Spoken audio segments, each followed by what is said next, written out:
ഞാൻ ഇന്ന് സംസാരിക്കുന്നത് പ്രമേഹ രോഗിയുടെ ഒരു ദിവസത്തെ ജീവിതക്രമം എങ്ങനെയായിരിക്കണം എന്നുള്ളതിനെ പറ്റിയാണ്. ഈ രണ്ട് എക്സ്ട്രീംസും പ്രശ്നങ്ങളാണ്. അത് ജീവിതാവസാനം വരെ പാല് കുടിച്ചു കഴിഞ്ഞിട്ടുണ്ടെങ്കിൽ നല്ല ആരോഗ്യം വയ്ക്കും എന്ന് പറയുന്നത് ഒരു തെറ്റിദ്ധാരണയാണ്.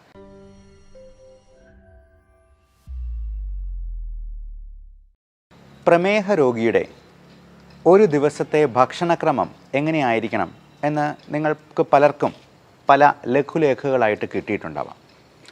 ഞാൻ ഇന്ന് സംസാരിക്കുന്നത് പ്രമേഹ രോഗിയുടെ ഒരു ദിവസത്തെ ജീവിതക്രമം എങ്ങനെയായിരിക്കണം എന്നുള്ളതിനെ പറ്റിയാണ്. ഭക്ഷണം മാത്രമല്ല, ജീവിത രീതിയും വളരെ വളരെ പ്രധാനമാണ്. ഒരാൾക്ക് പ്രമേഹം ഉണ്ട് എന്ന് കണ്ടെത്തിയെന്നാൽ അത് ഒരു 200-ലും കൂടുതൽ ഷുഗർ ലെവൽ നിൽക്കുന്നുണ്ട്, HbA1c ഒരു 7-ന് മുകളിലുണ്ട് എന്നുണ്ടെങ്കിൽ നമ്മൾ അപ്പോൾ മുതൽ പാലിക്കേണ്ടതായിട്ടുള്ള ചില രീതികളുണ്ട്, ജീവിതക്രമങ്ങളുണ്ട്. അപ്പോൾ അതുവഴി നമ്മുടെ ആരോഗ്യം മോശമാകാതെ സംരക്ഷിക്കാനും നമുക്ക് കോംപ്ലിക്കേഷൻസിലേക്ക് എത്തിപ്പെടാതിരിക്കാനും പ്രത്യേകമായിട്ട് ശ്രദ്ധിക്കാം. ഏറ്റവും പ്രധാനം, നമ്മുടെ ജീവിതത്തിലെ ഈ പരക്കം പാച്ചിലുണ്ടല്ലോ, അതല്പം ഒന്ന് കുറയ്ക്കണം. പലപ്പോഴും നമ്മൾ പണമുണ്ടാക്കാൻ വേണ്ടി ഭയങ്കരമായിട്ടങ്ങ് സ്ട്രെയിൻ എടുത്ത് ഭയങ്കര സ്ട്രെസ്ഫുള്ളായിട്ടുള്ള ഒരു ലൈഫ് ലീഡ് ചെയ്യുന്നവരായിരിക്കാം. അപ്പോൾ ഇങ്ങനെയുള്ള അസുഖങ്ങളൊക്കെ അതിൻ്റെ തുടക്കത്തിൽ തന്നെ കാണുമ്പോൾ നമ്മൾ ലൈഫിനെ കുറച്ചുകൂടി ഒന്ന് സിമ്പിളാക്കാൻ ശ്രമിക്കുക. നമ്മൾ ഒരുപാടൊന്നും ഓടണ്ട, ഒരുപാടൊന്നും സമ്പാദിച്ച് വയ്ക്കുകയും വേണ്ട, കടമൊന്നും ഇല്ലാത്ത രീതിയിൽ നമുക്ക് സുഭിക്ഷമായിട്ടങ്ങ് ജീവിച്ച് പോകാമെന്നുണ്ടെങ്കിൽ നമ്മൾ ഒത്തിരി സ്ട്രെയിൻ എടുക്കാൻ പോകാതിരിക്കുക എന്നുള്ളതാണ് ഏറ്റവും നല്ലത്. ചില ആൾക്കാരുണ്ട്, എന്നാൽ നേരെ തിരിച്ച് ഒരു പണിയും ചെയ്യില്ല, മഹാമടിയന്മാരായിട്ട് കഴിയുന്നവർ. അങ്ങനെയുള്ളവർ ആ രീതിയും മാറ്റിപ്പിടിക്കണം. കാരണം ഈ രണ്ട് എക്സ്ട്രീംസും പ്രശ്നങ്ങളാണ്. നമുക്ക് എൻജോയ് ചെയ്ത് ചെയ്യാവുന്ന ജോലികൾ എന്തും നമുക്ക് ചെയ്യാൻ പറ്റണം. കൃഷിപരമായിട്ടുള്ള കാര്യങ്ങളിൽ നമുക്ക് നമ്മുടെ മനസ്സിൻ്റെ സ്ട്രെസ്സ് ഉയർത്താത്ത രീതിയിലുള്ള വലിയ കട്ടിപ്പണിയോ ഭാരിച്ച ജോലികളോ ഉത്തരവാദിത്തങ്ങളോ ഒന്നും ഏറ്റെടുക്കേണ്ട വരുന്നില്ല. നമുക്ക് ആസ്വദിച്ച് ചെയ്യാവുന്ന എന്ത് പണിയാണെങ്കിലും നമുക്ക് ചെയ്യാം. അതെപ്പോൾ നമ്മുടെ സ്ട്രെസ് ലെവൽ ഉയർത്തുന്ന ഒരു ഘട്ടത്തിലേക്ക് വരുന്നു എന്ന് തോന്നുന്നു, നമുക്ക് അവിടെ വെച്ചത് നിർത്താം. അതിന് താഴെയുള്ള ജോലി മാത്രം ചെയ്താൽ മതി. അപ്പോൾ രാവിലെ ഒരു 6 മണിക്കെങ്കിലും എണീക്കുക എന്നുള്ളതാണ് ഒരു പ്രമേഹ രോഗി അല്ലെങ്കിൽ ഇതുപോലെ ജീവിതശൈലി രോഗങ്ങളുള്ള ഏതൊരാളും ചെയ്യേണ്ടത്. 6-6:30 വരെ കിടന്നുറങ്ങുന്നതിനും കുഴപ്പമില്ല. എത്രയും നേരത്തെ കിടന്നുറങ്ങുക, എന്നിട്ട് നേരത്തെ എണീക്കുക എന്നുള്ളതാണ് നല്ലത്. അപ്പോൾ പ്രഭാത കർമ്മങ്ങളും പ്രാർത്ഥനയും ഒക്കെ കഴിഞ്ഞിട്ട് നമുക്കൊരു അരമണിക്കൂർ പുറത്ത് പ്രകൃതിയിലേക്കൊന്ന് ഇറങ്ങി അവിടുത്തെ കാഴ്ചകളൊക്കെ ഒന്ന് കണ്ട് ഒരു അരമണിക്കൂർ ചെറിയൊരു നടത്തം ആകുന്നത് വളരെ നന്നായിരിക്കും. നമുക്ക് പോസിറ്റീവ് എനർജി കിട്ടാനും. നമുക്കറിയാം, ഈ രാവിലെ സമയങ്ങളിലാണ് കിളികളൊക്കെ അവരുടെ ജോലിക്കായിട്ട് പോകുന്നത്. അപ്പോൾ പ്രകൃതിയുമായിട്ട് ഇണങ്ങി നിൽക്കുമ്പോൾ നമുക്ക് ഒരുപാട് പോസിറ്റീവ് എനർജി കിട്ടുന്നുണ്ട്. ആ ഒരു എനർജി നമ്മുടെ ദിവസം മുഴുവൻ നമ്മുടെ കൂടെ നിലനിൽക്കുകയും ചെയ്യും. അപ്പോൾ രാവിലെ എണീക്കുമ്പോൾ തന്നെ വേണമെങ്കിൽ ഒരു കട്ടൻ കാപ്പി കുടിക്കാം. അപ്പോൾ ഈ കട്ടൻ കാപ്പി എന്ന് പറയുമ്പോൾ അതിൽ മധുരം ഇല്ലാത്തത് കുടിക്കുന്നതാണ് ഏറ്റവും നല്ലത്. ചിലർക്ക് മധുരമില്ലാതെ കാപ്പി കുടിക്കാനായിട്ട് കഴിയില്ല. അപ്പോൾ അങ്ങനെയുള്ളവർക്ക്, അങ്ങനെ നിർബന്ധമുള്ളവർക്ക് മാത്രം നമുക്ക് വേണമെങ്കിൽ ഷുഗർ ഫ്രീ ഉപയോഗിക്കാവുന്നതാണ്. ഷുഗർ ഫ്രീ ഗോൾഡ് പോലുള്ള സാധനങ്ങൾക്കൊക്കെ പഞ്ചസാരയോട് വളരെ അടുത്ത് നിൽക്കുന്ന മധുരം തന്നെ തരാനായിട്ട് പറ്റും. ഒരു കാരണവശാലും പഞ്ചസാര, ഉപ്പ് ഇതിൻ്റെ ഉപയോഗം പരമാവധി കുറയ്ക്കുക എന്ന് തന്നെയാണ് പറയാനുള്ളത്. ഗ്രീൻ ടീ നല്ലതാണ്. ഗ്രീൻ ടീ ആണെങ്കിലും ദിവസം 1-2 തവണ കുടിച്ചാൽ മതിയാവും. ഒത്തിരി കുടിക്കുന്നത് ഈ ചായ കാപ്പി പോലുള്ള സാധനങ്ങളാണെങ്കിലും അഭികാമ്യമല്ല. ഈ പാല് ഒഴിച്ചുള്ള ചായ കാപ്പി നമുക്ക് ഒരു നല്ല ഭക്ഷണമല്ല. പാല് കുടിക്കുന്നത് കുഞ്ഞുങ്ങൾക്ക് വേണ്ടി അവർക്ക് മാത്രം ഡൈജസ്റ്റ് ചെയ്യാൻ പാകത്തിനാണ്. അപ്പോൾ പാല് തന്നെ ഒരു പരിധിയിൽ കൂടുതൽ കുടിക്കുന്നത് പുളിച്ചുതേട്ടലുണ്ടാക്കാനും ഒക്കെ കാരണമായേക്കാം. പശു അതിൻ്റെ ക്രാവിന് വേണ്ടി സൂക്ഷിച്ചു വെച്ചിരിക്കുന്ന പാലാണ് നമ്മൾ അടിച്ചു മാറ്റി കുടിക്കുന്നത്. അത് ജീവിതാവസാനം വരെ പാല് കുടിച്ചു കഴിഞ്ഞിട്ടുണ്ടെങ്കിൽ നല്ല ആരോഗ്യം വയ്ക്കും എന്ന് പറയുന്നത് ഒരു തെറ്റിദ്ധാരണയാണ്. അതേസമയം അത് തൈരാക്കിയോ അല്ലെങ്കിൽ മോരും വെള്ളമായിട്ടോ ഒക്കെ കുടിച്ചു കഴിഞ്ഞിട്ടുണ്ടെങ്കിൽ അതിൽ ലാക്റ്റിക് ആസിഡ് ബാസിലസ് അടങ്ങിയിട്ടുണ്ട്. അതുകൊണ്ട് നമ്മുടെ ദഹനത്തിനെ പ്രോപ്പറാക്കി അതിനെ സംരക്ഷിക്കാനും സഹായിക്കാനുമുള്ള കഴിവുണ്ട്. ഇനി കട്ടൻ കാപ്പിയൊക്കെ കുടിച്ച് നമ്മുടെ പ്രഭാത കർമ്മങ്ങളൊക്കെ കഴിഞ്ഞു, ചെറിയൊരു നടത്തം കഴിഞ്ഞു, നമുക്ക് എക്സസൈസ് എന്ന കാര്യത്തെക്കുറിച്ച് ചിന്തിക്കാം. ഒരാളുടെ എക്സസൈസിൽ 3 കമ്പോണൻസ് ഉണ്ടാവണം. അതിന് എയ്റോബിക് കമ്പോണൻ്റ് ഉണ്ടാവണം, സ്ട്രെങ്തനിങ് ഉണ്ടാവണം, സ്റ്റാമിന കൂട്ടുന്ന രീതിയിലുള്ള എക്സസൈസ് ഉണ്ടാകണം. ഇങ്ങനെ 3 കമ്പോണൻസ് ആണ്. അപ്പോൾ എയ്റോബിക് എക്സസൈസ് എന്ന് പറയുമ്പോൾ നമ്മൾ ഉദ്ദേശിക്കുന്നത് നമ്മുടെ ഹാർട്ട് റേറ്റ് 140 വരെയെങ്കിലും ഉയർത്തുന്ന രീതിയിൽ. അപ്പോൾ ചുമ്മാ ഒരു നടത്തം എന്ന് പറയുന്നത് അതൊരു മടിയന്മാരുടെ വ്യായാമമാണ്. അതിനൊരു വ്യായാമമായിട്ട് കൂട്ടാൻ പറ്റില്ല. അപ്പോൾ ഇങ്ങനെ 140 വരെ കൂട്ടണമെന്നുണ്ടെങ്കിൽ നമ്മൾ എന്ത് ചെയ്യണം? ഒന്നെങ്കിൽ ഒരു 100 ജമ്പിങ് ജാക്സ് ചെയ്യാം, 100 പ്രാവശ്യം ഒന്ന് ചാടിയാൽ മതി അവിടെ തന്നെ, പുറത്തോട്ട് ഇറങ്ങണ്ട. ഇപ്പോൾ മഴയൊക്കെ ആയതുകൊണ്ട് പുറത്തോട്ട് ഇറങ്ങാൻ പറ്റിയെന്ന് വരില്ല. 100 പ്രാവശ്യം ചാടാം, അല്ലെങ്കിൽ ഒരു 50 പുഷപ്പ് എടുക്കാം. അത് നമുക്ക് 2-3 ഇടവേളകൾ ഇട്ട് വേണമെങ്കിലും അങ്ങനെ ചെയ്യാം. അപ്പോൾ 140 വരെ നമ്മുടെ ഹാർട്ട് റേറ്റ് കൂട്ടിയെന്നാൽ മാത്രമേ അതിനെ എയ്റോബിക് വ്യായാമം എന്ന് വിളിക്കാൻ പറ്റുള്ളൂ. 2 സ്ട്രെങ്തനിങ് കമ്പോണൻ്റ് ഉണ്ടാവണം.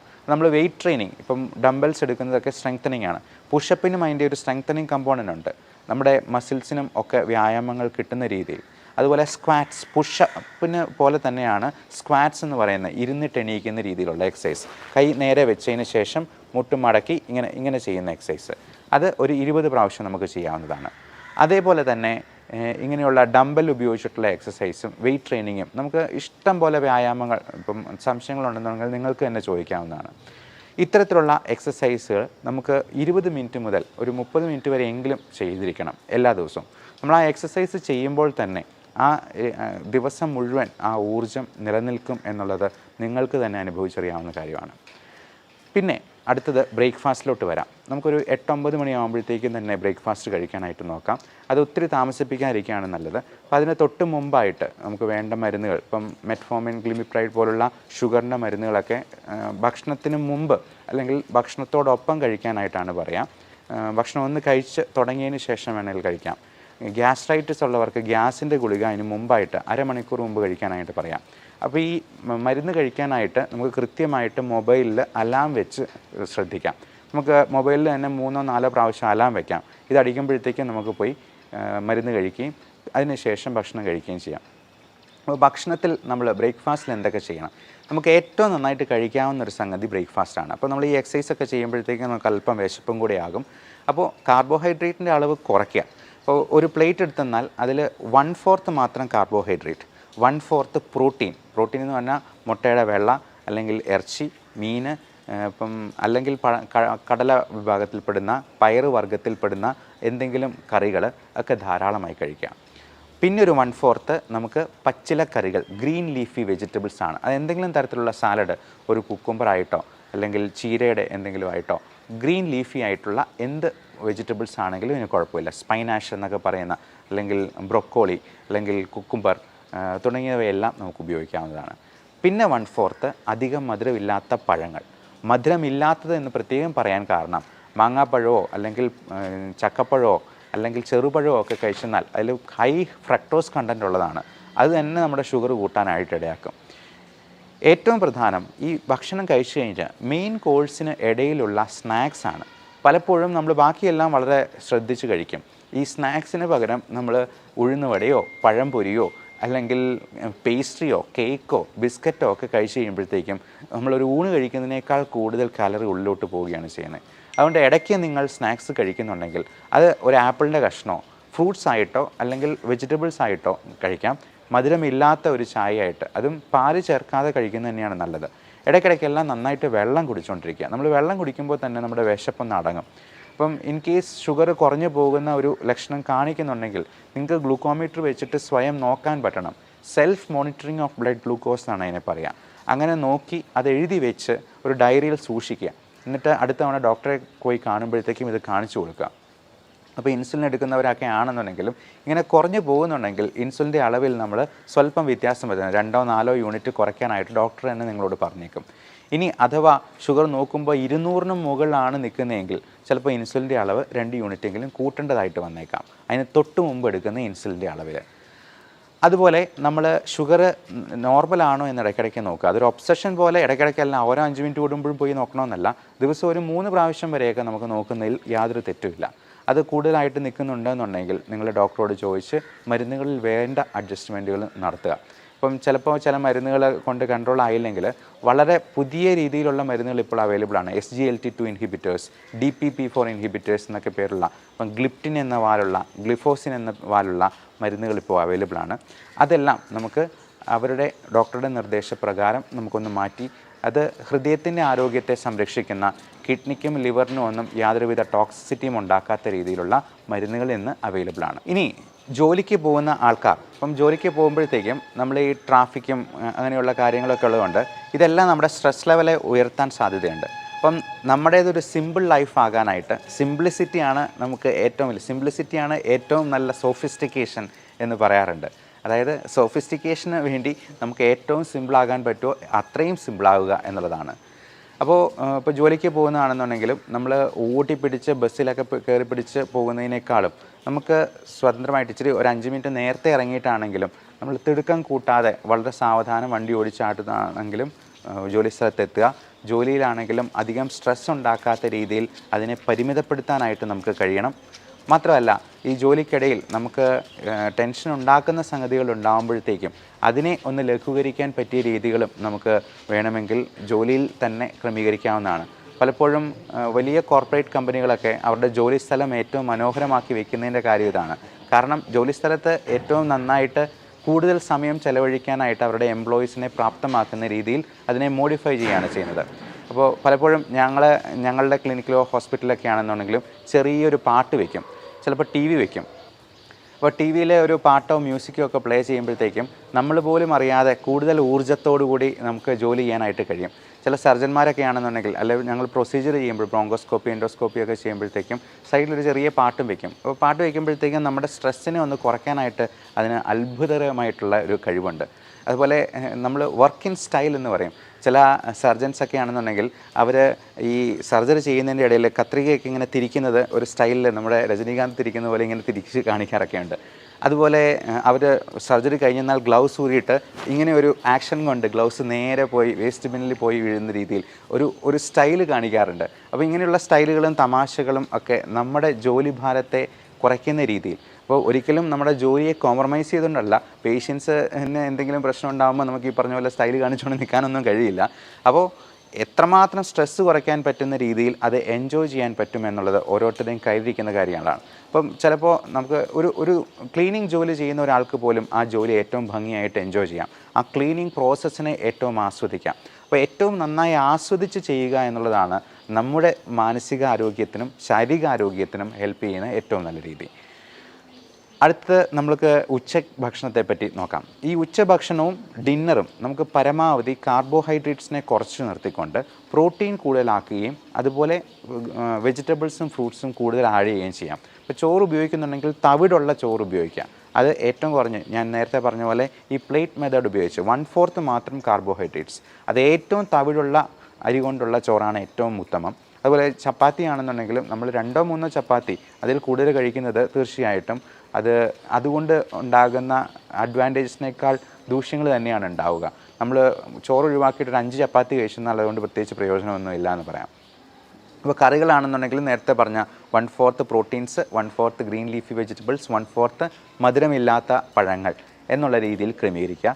ഇടയ്ക്കിടയ്ക്കെല്ലാം നന്നായിട്ട് വെള്ളം കുടിക്കുക. വൈകിട്ട് ഒരു ചായ ആകുന്നതിന് കുഴപ്പമില്ല. ചായയുടെ കൂടെ സ്നാക്സ് വേണമെന്നുണ്ടെങ്കിൽ പഴം പുഴുങ്ങിയതിൻ്റെ ഒരു പകുതി, അധികം പഴുത്തതല്ലാത്ത പഴത്തിൻ്റെ ഒരു പകുതി, പിന്നെ മധുരമില്ലാത്ത ബിസ്ക്കറ്റ്, ഫൈബർ കണ്ടൻറ്റുള്ള ബിസ്ക്കറ്റ്, ഇതൊക്കെ കൂടുതലായിട്ട് ഡയബറ്റിക് രോഗികൾക്കും കഴിക്കാവുന്നതാണ്. ഉപ്പിൻ്റെ അളവ് പരമാവധി കുറയ്ക്കുക. ഉണക്കമീൻ, അച്ചാറ്, പപ്പടം തുടങ്ങിയ സാധനങ്ങളെല്ലാം ഉപ്പിൻ്റെ അംശം കൂടുതലായിട്ട് കൂട്ടാനായിട്ട് സാധ്യതയുണ്ട്. ഇത് തന്നെ BP-ക്കും ഷുഗറിനും ഒക്കെ ആകെ മൊത്തമുള്ള നീർക്കെട്ട് ഉണ്ടാക്കാനായിട്ടും അത് സാധ്യതയുണ്ട് എന്നുള്ളത് കൊണ്ട് ഉപ്പും പഞ്ചസാരയും പരമാവധി കുറച്ച് നിർത്തുക തന്നെ ചെയ്യാം.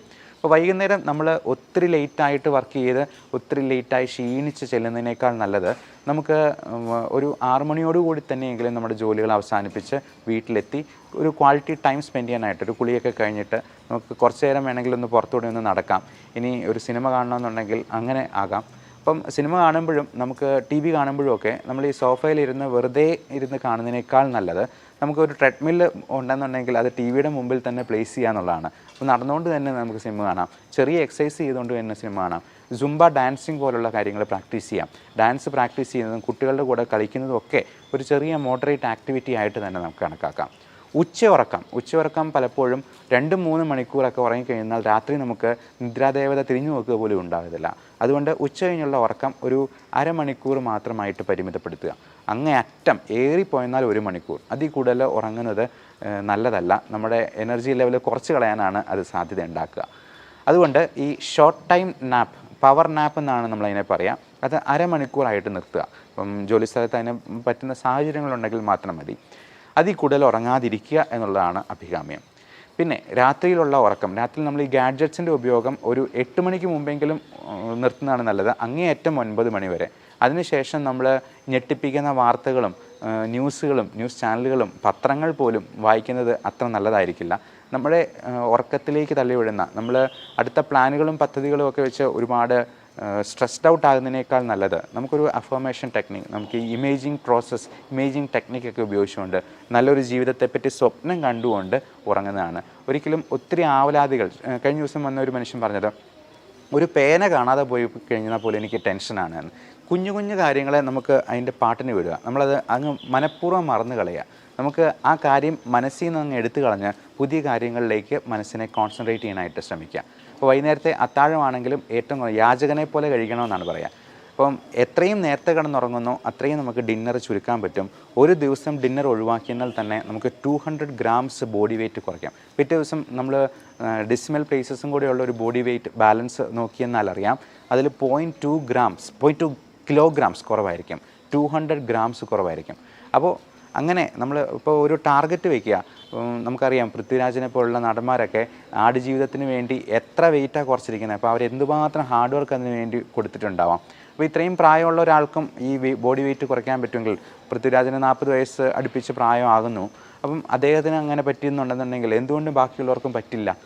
അപ്പോൾ ഇങ്ങനെയുള്ള ആൾക്കാരെ നമ്മൾ ഒരു മാതൃകയായിട്ട് സ്വീകരിച്ചുകൊണ്ട് നമുക്ക് ഡിന്നർ ഒഴിവാക്കാൻ പറ്റുവാണെങ്കിൽ ഏറ്റവും നല്ലത്. അല്ലെങ്കിൽ 0 കാലറി ആയിട്ടുള്ള കുക്കുംബർ വെച്ചിട്ടുള്ള എന്തെങ്കിലും സാലഡ് വെച്ചിട്ട് അതിനെ നമുക്ക് കോമ്പൻസേറ്റ് ചെയ്യാനായിട്ട് നോക്കാം.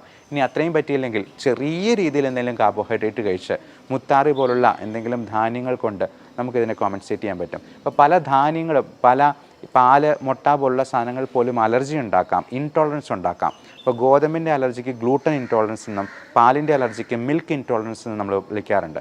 അപ്പോൾ ഇതൊക്കെ ഉണ്ടോ എന്നുള്ളത് കണ്ടുപിടിക്കുന്നത് വളരെയധികം നന്നായിരിക്കും. കാരണം പല ഓട്ടോ ഇമ്മ്യൂൺ ഡിസീസസിനും, ഈവൻ ജോയിൻറ്റ് പെയിൻ, ആമവാദം, സന്ധിവാദം തുടങ്ങിയ പ്രശ്നങ്ങൾക്കുമൊക്കെ ഈ പറയുന്ന ഫുഡ് ഇൻടോളറൻസ് ഒരു വലിയ കാരണമായിരിക്കും. അതിൻ്റെ ട്രിഗറിങ് ഫാക്ടർ നമ്മുടെ ഭക്ഷണത്തിൽ നിന്നായിരിക്കാം. അതുപോലെ നമ്മുടെ എൻവയൺമെൻറ്റൽ എക്സ്പോഷറിലുള്ള ഇപ്പം നായ, പട്ടി, പൂച്ച, മുയൽ തുടങ്ങിയ സാധനങ്ങളും പൊടിച്ചെള്ള്. ഇപ്പം എനിക്ക് അലർജി പാനൽ ടെസ്റ്റ് ചെയ്തപ്പോൾ എനിക്ക് 3 തരത്തിലുള്ള പൊടിച്ചെള്ളിനും 1 തരത്തിലുള്ള ഫംഗസിനും അലർജി ഉണ്ടായിരുന്നു. ഇതൊക്കെ നമ്മുടെ ചുറ്റുമുണ്ട്. അപ്പോൾ ഇത് നമ്മൾ ഈ 71 അലർജൻസിൻ്റെ ഒരു പാനൽ വെച്ചിട്ട് കയ്യിൽ വരച്ച് നോക്കി ഓരോന്നിൻ്റെയും റിയാക്ഷൻ കൃത്യമായിട്ട് അളന്ന് നോക്കി കണ്ടുപിടിക്കുന്ന ഒരു ടെസ്റ്റാണ്. അതിൽ ഒഴിവാക്കാൻ പറ്റാത്ത സംഗതികൾക്ക് ഇമ്മ്യൂണോതെറാപ്പി എന്ന് പറയുന്ന ഒരു ചികിത്സാ മാർഗം വഴി, നിങ്ങൾ കഴിഞ്ഞ ജൂലൈ 6-ാം തീയതിയിലത്തെ പത്രത്തിൽ ഫ്രണ്ട് പേജിൽ തന്നെ ഈ ഇമ്മ്യൂണോതെറാപ്പിയെ പറ്റിയൊരു വാർത്തയുണ്ട്. അത് ആ ഇമ്മ്യൂണോതെറാപ്പി വഴി ക്യാൻസർ പൂർണ്ണമായിട്ടും, സ്റ്റേജ് 4-ലായിരുന്ന ക്യാൻസർ പൂർണ്ണമായും സുഖപ്പെട്ട ഒരു ലേഡിയുടെ, ഒരു നേഴ്സായിരുന്നു അവർ. അപ്പം അവരുടെ ഒരു കഥയുണ്ട്, നിങ്ങൾക്ക് അതിൽ നിന്ന് നോക്കാവുന്നതാണ്. അപ്പോൾ ഇങ്ങനെയുള്ള പുതിയ നൂതനമായിട്ടുള്ള ചികിത്സാ മാർഗ്ഗങ്ങളുണ്ട്. ഇനി ചികിത്സയ്ക്ക് പോയില്ലെങ്കിലും നമുക്ക് എന്താണ് പറ്റാത്തത്, നമ്മുടെ ഭക്ഷണത്തിൽ എന്തൊക്കെ ഒഴിവാക്കണം എന്ന് കണ്ടുപിടിക്കാനെങ്കിലും ഇത്തരത്തിലുള്ള ടെസ്റ്റുകൾ നമ്മളെ സഹായിക്കും എന്ന് ഓർമ്മിപ്പിക്കുന്നു. Thank you.